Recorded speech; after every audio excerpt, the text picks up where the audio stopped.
বৃহস্পতিবার সকাল থেকে উঠে যেরকম কাজ থাকে সমস্ত কাজ হয়ে গেছে। এখন উঠছি ঠাকুর ঘরে।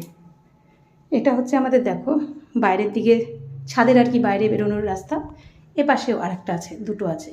এই ছিটছিটেগুলো দেখছো না, এগুলো রং করেছিল যখন গ্রিলের, ওগুলো লেগে গেছে। ওগুলো আর উঠিয়ে যায়নি মিস্ত্রিগুলো। কি বলবো বলো, এবার না দেখলে যেরকম ফাঁকি মারা হয়। এত ঠাকুরের জামাকাপড়গুলো কেচেছি, সমস্ত ঠাকুরের জামাকাপড় শুকিয়ে নিয়ে আসলাম। এই আমার ছোট্ট একটা মন্দির, দেখেছ?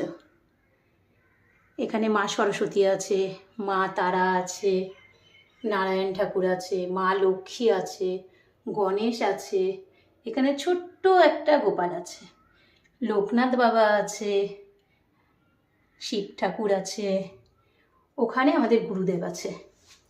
আমাদের গুরুদেব এই যে শ্রী গুরু, এই যে গুরুদেব, এই যে গুরুদেবের সব পুরো একটা আসনের মধ্যেই বসানো আছে। ধূপগুলো জ্বালিয়েছি, দেখো নিভে যাচ্ছে।